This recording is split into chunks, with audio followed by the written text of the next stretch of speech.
Okay, we're going to do just the basic French braid with your mannequin. Make sure your mannequin is combed through and tangle free. The preference is entirely up to yours whether it's wet or whether it's dry. If it is wet, please make sure it's not in the damp stage. It needs to be very wet in order that it doesn't get tangled. I prefer dry, but it's entirely up to you. Just make sure if you're doing it wet, you're not doing it damp, half wet, half dry. It will tangle on you. So I'm just going to take a semicircle parting here, again with my tail comb, drag that tail along the scalp, don't ever lift it off the scalp till you get to the end, and then take half the hair from the first half and the other half pull back. So you should have just a little semicircle up on the top. Now when I go through here, I'm combing this back and I want to put my hands in there. I'm going to separate it with these 3 fingers. Keep in mind your palm is facing up. Your palm should be facing you for this part. So I'm going to go in and I separate that, and now I have 3 sections. 1, 2, 3. Okay? And the only time that I should ever have 2 hands on the hair is when I'm in the process of transferring hands. Otherwise I should always have 1 hand free. Okay? So as long as you're doing this, your palm is facing up, you have 1, 2, 3 sections. You're going to take your pinky finger. You need to go underneath. Watch that the hand is going underneath this hair. The pinky finger is just going to take that middle piece of hair and it takes it all the way out. If you need to readjust, that's fine, but try to hold this piece of hair as close up to the top as you possibly can in your pinky. Then the closest piece of hair to you is now going to go in the scissor fingers, and then this last piece of hair will come up underneath your thumb. Now if at any point you want to just keep brushing those sections, that's fine. Okay, so that was the first transfer of hands. We're not going to add on this very first one here, but we will add hair every time after. Now I'm going to take my pinky of my left hand, go in and take that middle piece of hair. That's the piece of hair that's in my scissor fingers right now. My pinky is going to come in and take the scissor finger of hair and pull it out. Okay? Pull that tight at any time. Your hands should be resting on the mannequin. Then the hair that's in your thumb is going to go into your scissor fingers. There it goes. Then the last piece of hair you have left is what's in your pinky, and it goes up on top underneath your thumb. If you're having trouble with this, just keep practicing that point without adding any hair. Once you're comfortable with this, we're going to start adding hair now. Take your tail comb. I want a 1-inch section starting right up at the hairline, going all the way back to the fingers. So I'm dragging that tail comb all the way down to my fingers. Take the top part of that hair off, and you can comb this hair and put that section on top. Okay?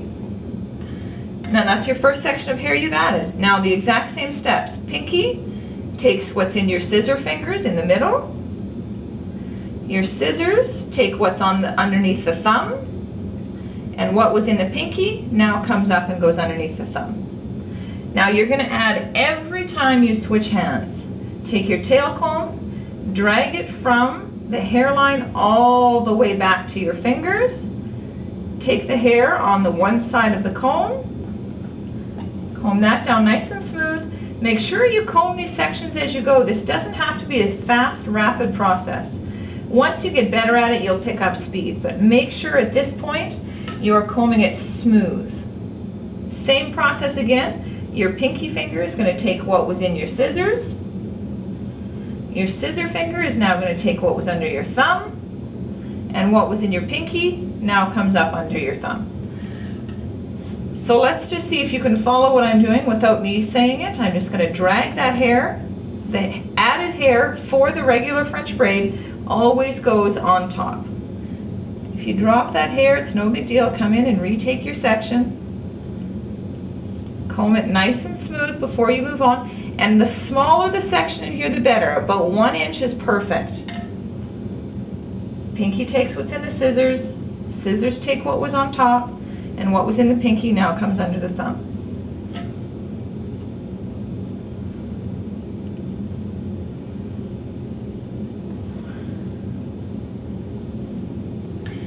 Okay, so now we're in the back portion of the hair here. We're just below the crown, and I'm going to continue adding, but what I want you to notice is that you have to tilt your mannequin head forward. If your mannequin head is not tilted forward at this stage, you're going to get a very loose braid on the bottom, and that your hands are always touching the hand that's holding this hair. Notice how it's right up against the mannequin. I don't have my hand lifted away from the head. It's sitting right on the mannequin's head, and that's going to keep this hair as close to the scalp as possible. And I can yank on any of these ends at any time to tighten up this braid if I think that it's getting loose. But make sure it's very important as you go through this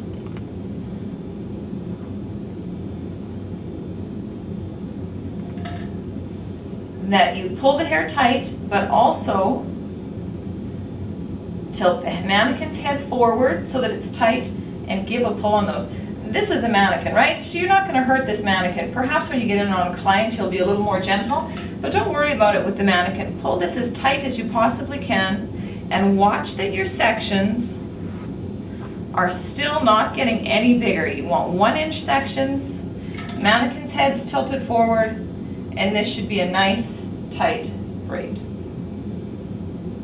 Okay, so I'm at the bottom, and you'll notice there's no more hair left to add. Continue with the exact same process, but now you're just not adding the hair. Your pinky's still taking that middle section, your scissors are taking what was on the top, and what was in the pinky went on top. I'm still continuing that same process, I just am not adding in the hair to it, okay? When I get to the bottom, notice my mannequin is tilted forward, and that's going to help keep this hair really tight in on the bottom, okay? What I want to just run with you really quickly is the 5 points on your braid that end up getting marked, okay? I'm going to mark your braid, or when you put it up on the picture, I'm going to mark to see that your sections, did you have nice, small, nothing more than 1-inch sections in here, right? So you'll get a mark out of 5 on that. You're going to get a mark for how tight is this? Is it really loose or is it really tight? I think on my mannequin, just this first one that I've gone through here, I might not even give myself a full 5 out of 5. This part in here, I probably could have gotten that part a little bit tighter in there had I just combed it and pulled it a little tighter. So maybe for this braid, it's still not a 5 out of 5. It might only be a 4.5. The second thing you're going to watch for is this braid centered? When you look at it, when you step back from this braid, is it right in the middle of the head, or did you end up having it off to one side or the other? If it went off to one side or the other, you probably were standing off to one side or the other, or your mannequin head was tilted, but you'll get 5 marks for having it straight down in the center. You're going to get 5 marks for neatness. Are there any hairs poking out, coming up all over, or is this really smooth and shiny? And again, on my mannequin, I'm not sure this is a full 5 out of 5. I see a few pokey hairs on my mannequin here that probably could have been cleaned up a little, so maybe that's a 4.5 for neatness in there. And then again for total look. How did the entire mannequin look when it was finished? When I look at this braid, how's the total look?